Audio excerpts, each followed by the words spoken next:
Health ચેકઅપની હોડ લાગી છે. હોડમાં ફસાયા ને તો ગયા કામથી. ડિસ્કાઉન્ટ જોઈને રિપોર્ટ કરાવવા યોગ્ય છે? આપણા પૂર્વજ કહી ગયેલા છે કે લાલચ બુરી બલા છે.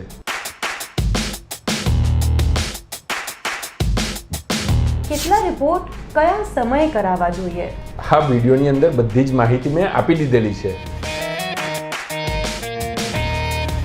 ઉંમર અને ફેમિલી હિસ્ટ્રીને રિપોર્ટ સાથે કોઈ લેવા દેવા ખરા? બિલકુલ. જો તમે આ વાત સમજી લીધી ને તો પછી બિનજરૂરી રિપોર્ટથી તમે બચી જશો. બિનજરૂરી રિપોર્ટ કેટલા જોખમી? બિનજરૂરી દવાઓ જેટલી જોખમી એટલા જ બિનજરૂરી રિપોર્ટ જોખમી. અલગ અલગ સ્કીમ જોઈને રિપોર્ટ કરાવવા એ યોગ્ય છે? સ્કીમથી આકર્ષાયા તો સ્કેમમાં ફસાયા. રિપોર્ટ કરાવવામાં નુકસાન શું છે? બિનજરૂરી રિપોર્ટોનો ઉપયોગ ઓછો છે પણ એનાથી થતું નુકસાન વધુ છે. એક્સરે, સીટી સ્કેન જેવા રિપોર્ટ કેટલા જોખમી છે? બિનજરૂરી એક્સરે અને સીટી સ્કેનના થતા રેડિયેશનથી તમને કેન્સર બી થઈ શકતું હોય છે. પણ ડૉક્ટર, હાર્ટ બ્લોકેજ જાણવા માટેનો કયો રિપોર્ટ છે એ જાણી શકાય? બ્લડની અંદર હાર્ટ બ્લોકેજ જાણવાનો દુનિયામાં કોઈ રિપોર્ટ જ નથી. ડૉક્ટર્સ પોતાનું કમિશન મેળવવા માટે અનનેસેસરી રિપોર્ટ્સ કરાવતા હોય છે, એ વાત સાચી?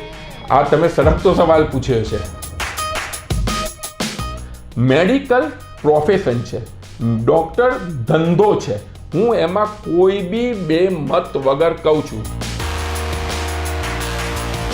100 રૂપીસ વાળા ડૉક્ટર બની શકે કે તમારા જોડે બિનજરૂરી રિપોર્ટ થાય, બિનજરૂરી ટ્રીટમેન્ટ થાય. 1000 રૂપીસ વાળા તમને કહેશે ના, તમને કંઈ જ નથી, ખાલી આ દવા. તો ફરક આટલો છે.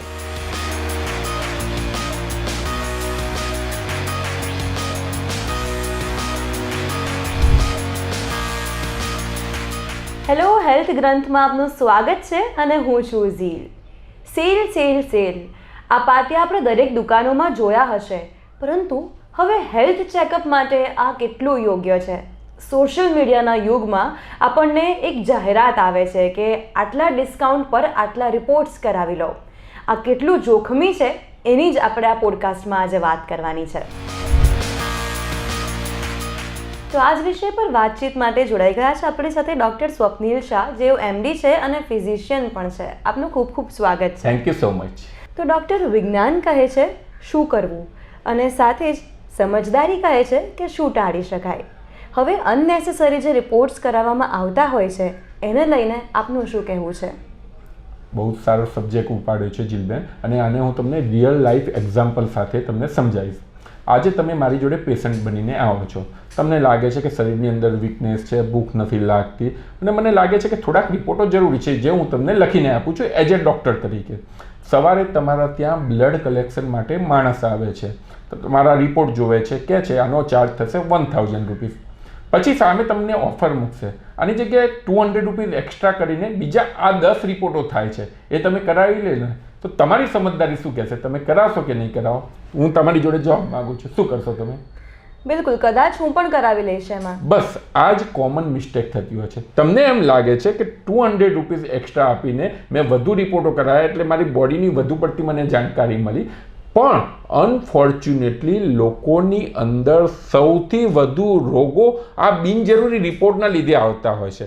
કારણ એ છે કે જ્યારે તમે એક્સ્ટ્રા રિપોર્ટ્સ કરાવો છો કે જેની કોઈ જરૂર નથી, અને એની અંદર કોઈ રિપોર્ટ જો લાલ અક્ષરમાં લખાઈને આવ્યું તો તમારા મગજની અંદર એ વહેમ પડે છે. એ વહેમને દૂર કરવા માટે તમે ડૉક્ટર કન્સલ્ટેશન કરો છો. ડૉક્ટર એ રિપોર્ટને જોયા પછી બીજા રિપોર્ટ કરાવે છે અને ચક્કર ચાલુ થઈ જતું હોય છે. સો બેઝિકલી બિનજરૂરી રિપોર્ટ યુઝ્યુઅલી એ માણસને દર્દી બનાવવામાં મદદરૂપ કરતો હોય છે.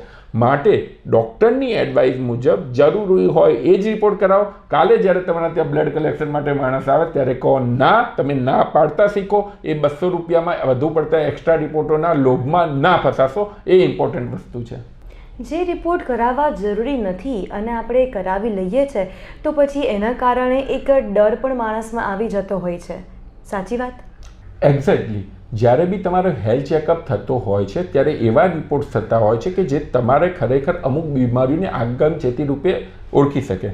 પણ જ્યારે રિપોર્ટની ક્વોન્ટિટી વધી જતી હોય છે અને ઘણી વખત ઘણી બધી સંસ્થાઓ પોતાનું વેચાણ કરવા માટે જ્યારે ક્વોન્ટિટી વધારી દેતું હોય છે ત્યારે એવા હજારો રિપોર્ટ થતા હોય છે કે જેને કોઈ ડૉક્ટરને બી શું કરવું ખબર નથી પડતી હોતી. તમારા શરીરમાં મેગ્નેશિયમ કેટલું છે, તમારા શરીરની અંદર સોડિયમ પોટેશિયમ કેટલું છે, એનું રૂટીન રિપોર્ટમાં કોઈ સ્થાન જ નથી.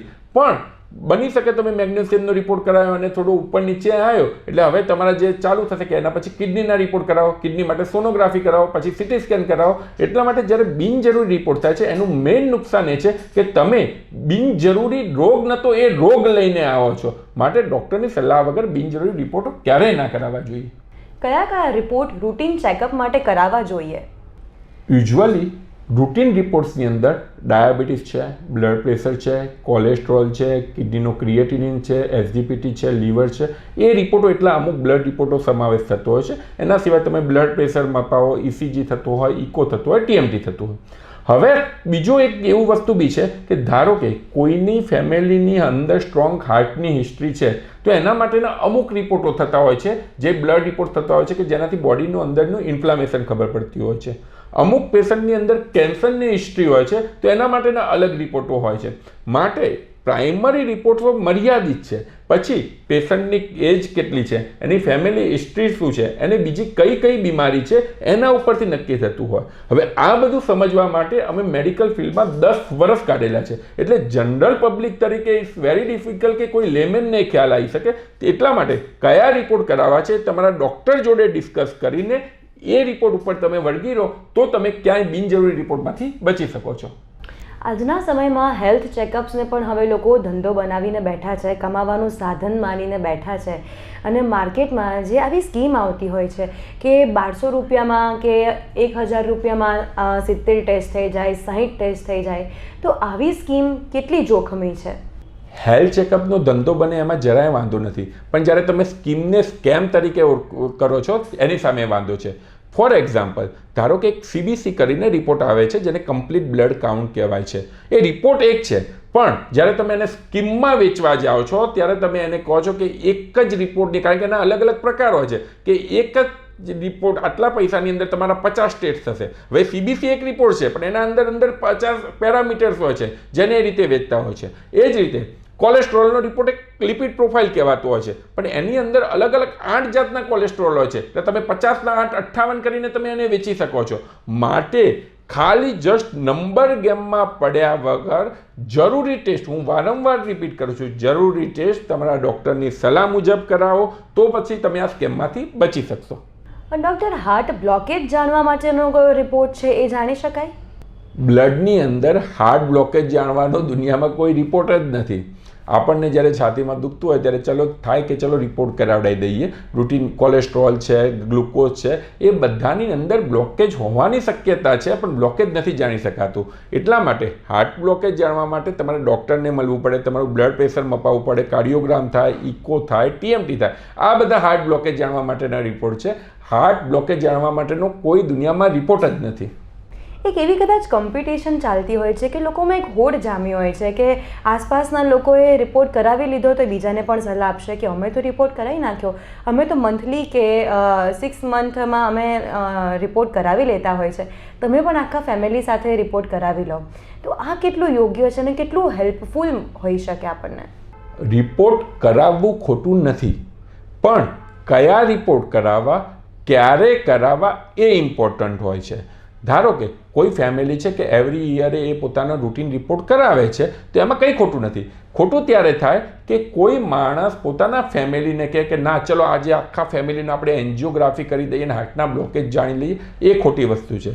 ખોટું ત્યારે થાય કે ચાલો મગજમાં દુખે છે અને હું ચલો સીટી સ્કેન દર 6 મહિને કરાવું જે નોર્મલ આવે છે, તો એ ખોટું છે. ખોટું ત્યારે થાય કે જ્યારે તમને પેટમાં દુખે છે અને વારંવાર તમે એન્ડોસ્કોપી કરાવો છો, એ ખોટું છે. માટે રિપોર્ટનું મહત્વ છે જ, એમાં કોઈ ના નથી, પણ બિનજરૂરી રિપોર્ટ કે જે તમારા શરીરને ડેમેજ કરી રહેલા છે, તમને ફાઇનાન્શિયલી હેરાન કરી રહેલા છે, એ રિપોર્ટો કરાવવું, વારંવાર કરાવવું, એ વસ્તુ ખોટી છે. બિનજરૂરી રિપોર્ટો કયા કયા છે અને બ્લડ રિપોર્ટ જો કરાવીએ છીએ આપણે તો એનાથી નુકસાનો કયા કયા થતા હોય છે? બિનજરૂરી રિપોર્ટનું એક્ઝામ્પલ આપું તો ધારો કે તમારું B12 અને D3 છે. હવે 100માંથી 90% લોકોને વિટામિન D3ની ઇન્ડિયામાં ખામી છે જ, 100માંથી 90% લોકોને. હવે તમે જ્યારે આ રિપોર્ટ કરાવવા જાઓ છો જેની કોસ્ટ 800થી લઈને 2000 રૂપીસ સુધીની હોય છે, એના બદલે હું સલાહ આપું છું મારા પેશન્ટને કે દર અઠવાડિયે એક વિટામિન D3ની ટેબ્લેટ એવી રીતે 3 મહિના માટે લઈ જ લેવાની, જેનો ખર્ચો એ રિપોર્ટ્સ કરતાં ઓછો થશે. તો એટલા માટે હું D3ને બિનજરૂરી રિપોર્ટ કહું છું. એ જ રીતે વિટામિન B12ને બી હું બિનજરૂરી રિપોર્ટ એટલા માટે ગણું છું કારણ કે એની એક્સેસ ડોઝમાં બી તમારામાં લેવાઈ જાય તો એની કોઈ આડઅસર નથી. માટે એક એજ પછી દરેકે વિટામિન B12 લેવું જ જોઈએ. એ જ રીતે ટ્રોપાઈ કરીને હાર્ટનો રિપોર્ટ આવે છે. અમુક લોકોને એ છે કે મને હાર્ટ એટેક ના આવે એના માટે હું ટ્રોપાઈનો રિપોર્ટ કરાવું, પણ ખરેખર ટ્રોપાઈ એવો રિપોર્ટ છે કે જ્યારે ચાલુ હાર્ટ એટેક હોય એના 2 થી 3 દિવસ સુધી જ તમારા શરીરમાં એ રહેતો હોય છે, બાકી એનાથી કોઈ હાર્ટ એટેક આવવાની શક્યતા ખબર નથી પડતી હોતી. આવા સેંકડો રિપોર્ટો છે. મેગ્નેશિયમ લઈ લો, ક્લોરાઇડ લઈ લો, તમે સોડિયમ લઈ લો, પોટેશિયમ લઈ લો, કેટલા સેંકડો રિપોર્ટો છે કે જેનું કોઈ રૂટીન ઇન્વેસ્ટિગેશનમાં મહત્વ જ નથી. આ બધા બિનજરૂરી રિપોર્ટ છે અને એના થતાં નુકસાન બે, એક તો ફાઇનાન્શિયલી તો નુકસાન થાય છે, એના કરતાં વધુ લોકો જે પેશન્ટ દર્દી રિપોર્ટ કરાયા પહેલાં જે માણસ હતો એ રિપોર્ટ કરાયા પછી દર્દી બની જતો હોય છે અને એક મેન્ટલી હેરાન થતો હોય છે, એના મગજમાં ડર બેસી જતો હોય છે અને પછી એના લીધે બિનજરૂરી પ્રોસિજર થતી હોય છે અને એના લીધે બિનજરૂરી ટ્રીટમેન્ટ થતી હોય છે અને એના લીધે બિનજરૂરી સાઈડ અસર થતી હોય છે. સામાન્ય રીતે કંઈ પણ વાગે છે અથવા તો નાનો અમથો દુખાવો થાય છે અને આપણે રિપોર્ટ કરાવી લેતા હોય છે, સ્કેન કરાવી લેતા હોઈએ છીએ, તો ડૉક્ટર મારે એ પૂછવું છે તમને કે રેડિયેશનથી આપણા શરીરમાં કેટલું નુકસાન થાય છે જ્યારે બિનજરૂરી રિપોર્ટ કરાવવામાં આવે? એક્ઝેક્ટલી, રિપોર્ટનું એક મહત્વ જરૂરી છે. ક્યારે બી કોઈ બી વસ્તુની ડિટેલમાં જાણવું હોય તો રિપોર્ટનું જરૂરી છે મહત્વ. પણ ધારો કે કાલે ઉઠીને મને અહીંયા ખાલી પગમાં દુખાવો થયો અને મારા માટે એ બી નથી રાહ જોવાની મારી ક્ષમતા કે હું 4-5 દિવસ એને સાદી પેઇન કિલર લઈ લઉં કે એને ટ્યુબ લગાવીને મટી જતો હોય, તો પછી એ તમે જે એક્સ્ટ્રા રેડિયેશન લઈ લો, બીજા દિવસે જઈને તમે કરાવો, એક્સરે કરાવો કે સિટી સ્કેન કરાયો, તો એ તમારે ઓબ્વિયસલી બોડીને ડેમેજ કરે છે. અને રેડિયેશન તો એવી વસ્તુ છે કે જેનાથી દવા કરતાં બી વધુ ઘણી વખત ખતરનાક થાય છે. અગેન હું કહું છું, જરૂરી છે, જ્યાં જરૂરી છે ત્યાં બધા જ રિપોર્ટ કરાવવા જોઈએ, પણ થોડું વાગે કે થોડું છાતીમાં દુખે એટલે એન્જિયોગ્રાફી કરાવો કે થોડું આ થાય એટલે આ કરાવો, એ વસ્તુ ખોટી છે. આ બધી વસ્તુની અંદર તમને જેના ઉપર ટ્રસ્ટ હોય એવા ડૉક્ટરની સલાહ લઈને રિપોર્ટિંગ માટે આગળ વધવું જોઈએ, ના કે મગજનો વેમ કરવા માટે રિપોર્ટ કરાવવા જોઈએ. મોટા ભાગે ડૉક્ટર્સ ઘણા બધા કેસીસમાં સોનોગ્રાફી, સિટી સ્કેન અને MRI કરાવવાનો આગ્રહ રાખતા હોય છે, તો એને લઈને આપનું શું કહેવું છે? જ્યારે ડૉક્ટર એમના પ્રિસ્ક્રિપ્શન પેડ ઉપર તમને સોનોગ્રાફી, સિટી સ્કેન કે MRI લખતા હોય છે તો ઓબ્વિયસલી એ કોઈક વસ્તુ જાણવા માટે લખતા હોય છે.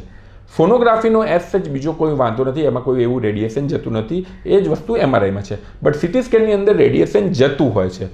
માટે અગેન જસ્ટ ધારો કે કોરોના હતો, કોવિડ હતો, તો ઘણા પેશન્ટો એવા હતા કે જેને 10 દિવસની અંદર 3 થી 4 વખત સિટી સ્કેન કરાયો, જેનું કોઈ ઇમ્પોર્ટન્ટ નહોતું, પણ એ મગજના ડરના કારણે કરાયા હતા અને કોઈ ડૉક્ટરે બી ના કીધેલું હોય. અમે કોરોનામાં એવા કેટલા પેશન્ટો જોયેલા છે કે જે પોતાની જાતે સિટી સ્કેન કરાવીને આવતા હોય અમારી જોડે કન્સલ્ટ કરવા માટે. એટલે આ વસ્તુ એવોઇડ કરવું પડે. તમને જાણે નવાઈ લાગશે જીલબેન કે અત્યારે મારે ધારો કે સિટી સ્કેન કરાવો છે તો હું અત્યારે કોઈ બી રેડિયોલોજી સેન્ટરની અંદર જઈને હું કહું મારે સિટી સ્કેન કરવું છે તો થઈ જશે. જ્યારે આઉટ ઓફ ઇન્ડિયા, હું US બનેલો છું, હું ત્યાં રહેલો છું, ત્યાં આગળ તમારે સિટી સ્કેન કરાવવા માટે પ્રોપર ડૉક્ટરની ચિઠ્ઠી જોવે, એ એપ્રૂવ થાય, એનું કારણ જોવે અને એના પછી સિટી સ્કેન થાય. અનફોર્ચ્યુનેટલી ઇન્ડિયાની અંદર આવું કોઈ વસ્તુ છે જ નહીં કે જેની અંદર તમારે ધારો કે ચિઠ્ઠી વગર બી સિટી સ્કેન ને MRI થતા હોય છે. એટલે પોતાની જાતે જ્યારે અમુક લોકો ડૉક્ટર બને છે અને જ્યારે આ બધા રિપોર્ટ કરાવે છે એનાથી વધુ ડેમેજ થાય છે. યુઝ્યુઅલી ડૉક્ટર્સ બિનજરૂરી સિટી સ્કેન તો એવોઇડ કરતા જ હોય છે. બિલકુલ, આ મેં પોતે પણ એક એક્સપિરિયન્સ કર્યો છે. બીજી જ્યારે બી કન્ટ્રીઝમાં જતા હોઈએ છીએ આપણે તો કમ્પેરેટિવલી ઇન્ડિયા કરતાં મેડિકેશન્સ બી એટલું ઓછું છે, પ્લસ ડૉક્ટરની અપોઇન્ટમેન્ટ મળવી પણ એટલી મુશ્કેલ થઈ જાય છે, કારણ કે તમારે અહીંયા આપણે કેવું છે કે ઇઝીલી આપણે એક્સેસિબલ છે, એટલે ડૉક્ટર પાસે જતા રહીએ છીએ, રિપોર્ટ્સ કરાવી લઈએ છીએ, દવાઓ લઈ લઈએ છીએ, પણ ત્યાં એ લોકો એવું માને છે કે એટલી બધી દવાઓ પણ જરૂરી નથી, કેટલા રિપોર્ટ્સ બી જરૂરી નથી. ક્રિટિકલ કેસ હોય તો જ ડૉક્ટરની અપોઇન્ટમેન્ટ મળે છે ત્યાં. એક્ઝેક્ટલી. અને ખરેખર એ રીતે ઇન્ડિયાનું હેલ્થકેર સિસ્ટમ બહુ જ સ્ટ્રોંગ છે. યસ. તમે તમારા કોઈ બી રિલેટિવ જે આઉટ ઓફ ઇન્ડિયા રહેતા હોય એમને એક વખત ફોન કરીને પૂછજો, અમેરિકા હોય, UK હોય, કોઈ બી જગ્યા હોય, કે ત્યાં આગળ ડૉક્ટરને મળવું કેટલું મુશ્કેલ છે, રિપોર્ટ્સ કરાવવો કેટલું મુશ્કેલ છે. અનફોર્ચ્યુનેટલી ઇન્ડિયાની અંદર એવો સિનેરિયો ઊભો થયેલો છે કે ચાલો તમારે સારામાં સારા ડૉક્ટરની એપોઇન્ટમેન્ટ લેવી છે, એ દિવસે એપોઇન્ટમેન્ટ મળે છે, એનાથી સંતોષ ના થયો તો બીજા દિવસે બીજા ડૉક્ટરનો તમે ઓપિનિયન લો છો.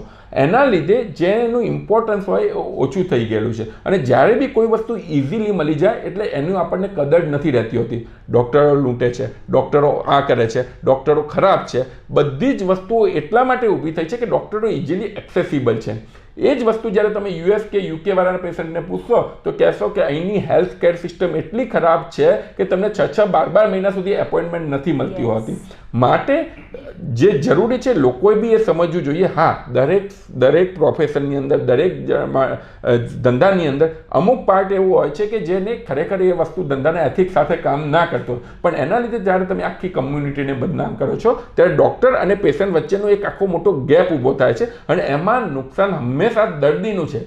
કારણ કે જ્યારે મને પેશન્ટ મારી જોડે આવશે, તમે મારી જોડે આવ્યા અને તમને છાતીમાં દુખે છે, હું પહેલું કહીશ કે ભાઈ હું મારી રીતે સેફ થઉં તો એના માટે હું ઇસીજી, ઇકો, TMT, એન્જિયોગ્રાફી કરાવીશ. પણ મને ખ્યાલ છે કે જો પેશન્ટને મારા ઉપર વિશ્વાસ છે અને મને એસિડિટી લાગે છે તો પહેલાં હું એસિડિટીની દવા આપીશ. તો એ ડૉક્ટર પેશન્ટ રિલેશનશિપનું એટલું ઇમ્પોર્ટન્સ હોય છે.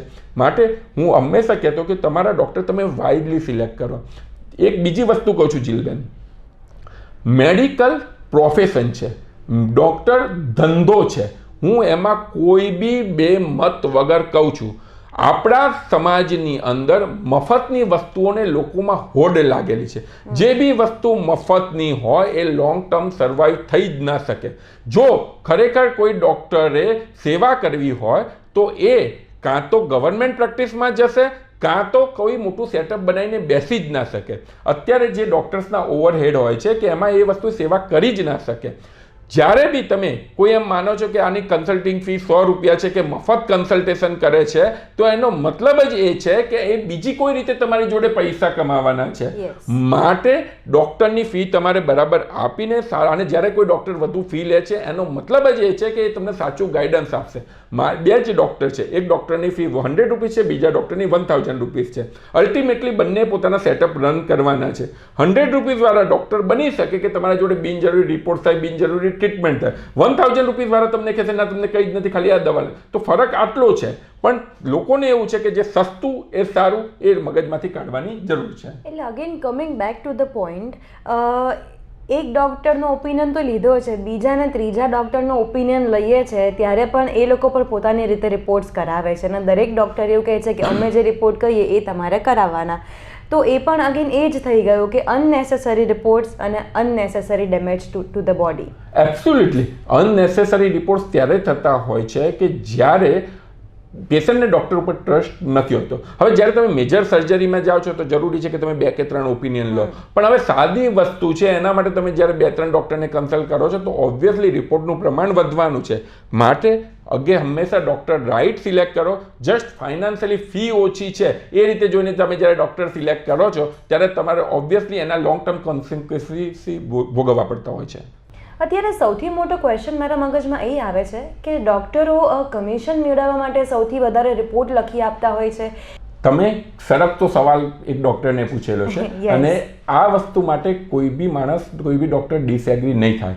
પણ હું ફરીથી કહું છું, લોકોમાં 100માંથી 100 ડૉક્ટર્સ એવા છે એવી માન્યતા જે છે ખોટી છે. મેં જેમ કીધું એમ 10-20% પ્રોફેશનલ એવા હશે કે જેને આ વસ્તુમાં ઇન્ટરેસ્ટ હશે. હું બીજા વતી તો ના કરી શકું, પણ હું મારું પોતાનું માનવું છે કે જ્યારે કોઈ પેશન્ટ મારી જોડે આવે છે તો પૂરેપૂરું ફેથ લઈને આવે છે. મારી એક રિસ્પોન્સિબિલિટી છે હું એને સાચી સલાહ આપું. હવે હું જો સાચી સલાહ એને પ્રોપર ચાર્જ લઈને આપતો હોઉં તો મને આ બધી વસ્તુમાં ઇન્ટરેસ્ટ નથી. પણ હવે જ્યારે મારે શોર્ટકટ લેવો છે ત્યારે હું શું કરીશ કે પેશન્ટ ભેગા કરવા માટે હું ઓછામાં ઓછો મારો ચાર્જ લઈશ અને હું આ રસ્તા ઉપર જઈશ. એટલે એ વસ્તુ માટે જેટલા ડૉક્ટર જવાબદાર છે એટલો જ સમાજ જવાબદાર છે કે એમને સસ્તામાં સસ્તા ડૉક્ટર જોડે જવું છે કે જ્યાં આગળ એમને કન્સલ્ટિંગ ફી વધુ ના આપવી પડે પણ એમને રિપોર્ટો કે દવાઓ પાસે વધુ રૂપિયા ખર્ચવામાં વાંધો નથી. માટે આ બંને વસ્તુ બંને માટે બંને લોકો જવાબદાર છે. એકલા ડૉક્ટર ઉપર ડોઝ ધર્યા કરતાં તમે જે સારા ડૉક્ટર છે એને સપોર્ટ કરશો તો એ લોકો આ રસ્તે જતા અટકશે. અને અગેન કહું છું, એ 10 કે 20% લોકો હશે, 70% કે 80% લોકો, કારણ કે અમારે તો ડૉક્ટર કમ્યુનિટીમાં એવરી ડે લોકો જોડે મળવાનું થતું હોય, એમને આ બધી વસ્તુમાં ઇન્ટરેસ્ટ જ નથી. એટલે એવું કહી શકાય કે ફી ઓછી અને કમિશન આમાં વધી જતું હોય છે. જેમ આપણે વાત થઈ એમ કે પ્રાઇવેટ ડૉક્ટર કોઈ બી સેવા કરવા બેઠા નથી, એ મગજમાં ઉતરી જાય તો તમને આનો જવાબ ખબર પડી જશે. જો હું મારી ફી ઓછી રાખીશ તો મારે બીજી કોઈ રીતે કમાવવું પડશે. જો હું મારી ફીથી સંતુષ્ટ હોય તો મને બીજામાં ઇન્ટરેસ્ટ નહીં હોય. Sir thank you so much કે આટલા ઇન્ટરેસ્ટિંગ ટોપિક કે બિનજરૂરી રિપોર્ટ છે જે લોકો કરાવતા હોય છે એને લઈને આપે અમને માહિતગાર કર્યા, સાથે જ લોકોની કેટલીક ભૂલ અને સિસ્ટમની કેટલી આંટીઘૂંટી છે તેને લઈને પણ આજે બહુ જ સારું જાણવા મળ્યું. Thank you. તો આપણે બધાએ એ જાણવાની જરૂર છે કે અનનેસેસરી રિપોર્ટ્સ છે તે આપણે ન કરાવવા જોઈએ. જે લોકો આપણને લોભાવવા માટેની જાહેરાતો કરતા હોય છે એમાં આપણે ફસાવવાનું નથી. તમારા ડૉક્ટર પાસે જાઓ અને ડૉક્ટર જો તમને કહે છે તો જ તમે આ રિપોર્ટ કરાવજો. ફરી આપણે મળીશું એક નવા વિષય સાથે. ત્યાં સુધી રજા આપશો. અને અમારો જો આ વિડીયો આપને ગમ્યો હોય તો હેલ્થ ગ્રંથની ચેનલને સબસ્ક્રાઇબ કરો, લાઇક કરો અને શેર કરવાનું બિલકુલ ના ભૂલતા.